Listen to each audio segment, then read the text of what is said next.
South Africa is a movie. Julius Malema and his wife Manta Matlala are going after Musa Kaula, and they're not going after him quietly. Well, here's what happened on Wednesday, the 25th of February 2026. Controversial celebrity blogger Musa Kaula posted on X, the platform formerly known as Twitter, claiming that Julius Malema's marriage was over.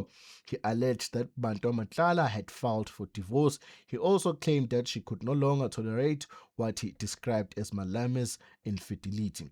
That post spread fast. Within hours, it had thousands of shares, and South Africa was talking. Well, but this was not the first time that Kaula had gone after Malema. A few weeks earlier in January 2026, he had posted claims that Malema was having an affair with a woman named Onta Moore. He alleged that Malema was funding her apartment in a Hyde, or let me just say Hyde Park. I think, yeah, it's Hyde Park apartment or estate, man, yeah, not apartment, and had gifted her a white Mercedes Benz G Wagon worth 5 million rands.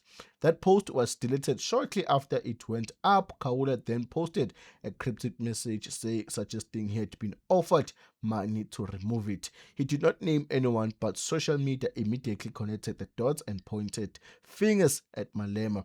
Malema's team did not formally respond to those earlier claims at that time.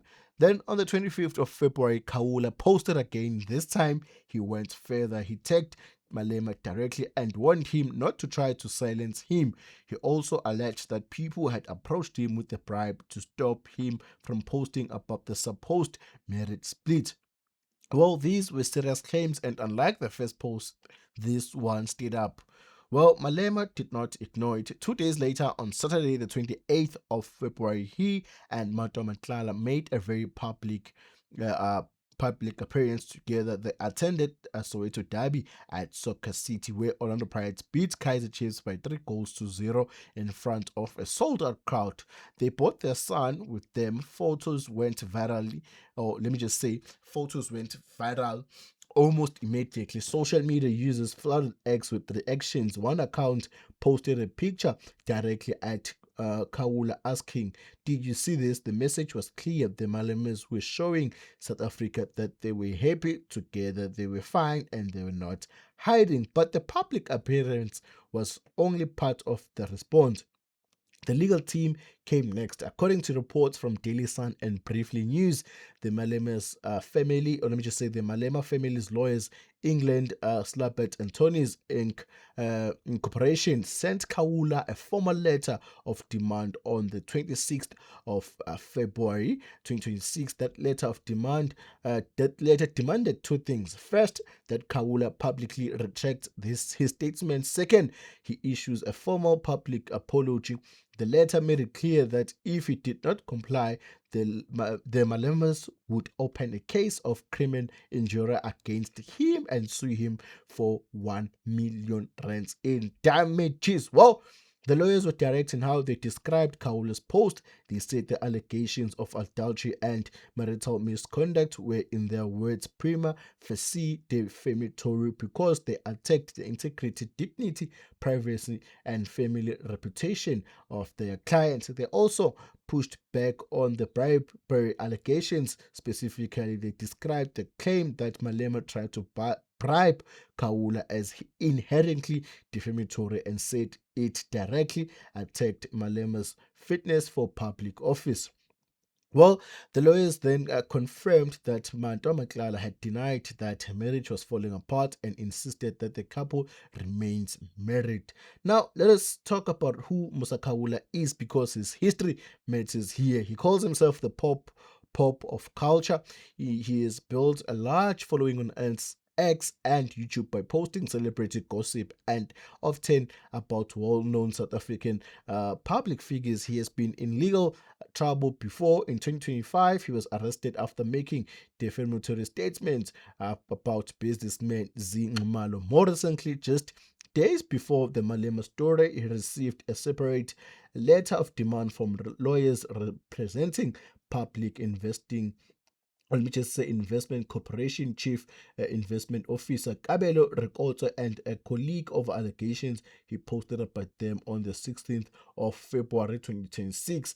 In that case, legal representative reportedly instructed the attorneys to seek an urgent interdict and potential imprisonment if he refused to comply. Khawula is also still facing an active murder charge related to the death of his former boyfriend Wandile Khambule in 2022. He was arrested on that matter in early 2025 and released, but the case has not gone into trial. The National Prosecuting Authority confirmed there is an active warrant of arrest from the Vredenburg Magistrate Court that has not yet been executed. In short, Khawula is not dealing with one legal threat, he's dealing with several, all at the same time. The public reaction to the Malema legal threat has been mixed. Many South Africans supported the Malemas taking legal action. One widely shared comment online referenced the recent convictions of author Jackie Phomotse for defamation and said after the Jackie Phomotse conviction, the idea that it is just social media lost legal innocence.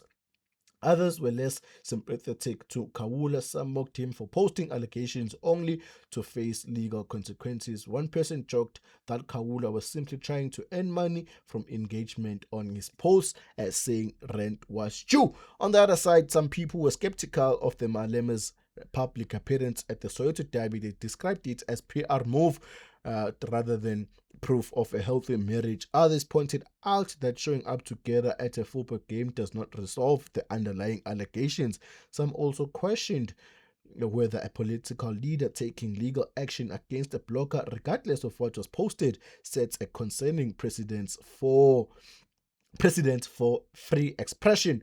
These are different perspectives South Africans are debating. SABC journalist Griselda Zozi Louise also weighed in. She posted a one-word reaction on X to Khawula's allegations, which sparked its own separate debate. Some questioned whether a respected broadcast journalist should be publicly reacting to unverified gossip. Others defended her right to comment. 5FM's Xoliso Zondo also commented on the Malema's public appearance at the Soweto Derby, which added further fuel to the online conversation. What happens next depends largely on Musa Khawula's response to the letter of demand. If he rejects and apologizes, the matter may end there. If he refuses, the Malemas might be forced to continue with the criminal injury and pursue civil damages of 1 million. Given Khawula's track of record of not backing down easily and given the multiple legal battles is already managing, what he chooses to do next will determine how far this goes. Both Malema and Khawula were contacted for comments by journalists. Malema did not respond to calls or messages. Khawula ended the call when asked for a response. Well, this story sits at the intersection of privacy, defamation law, political reputation, and social media accountability. It is worth watching closely, not just because of who is involved, but of what it says about where the line is between public commentary and statements that cross into legally actionable territory. The courts will decide if it gets that far. SIG News will keep you updated as the story develops. Please do not forget to subscribe.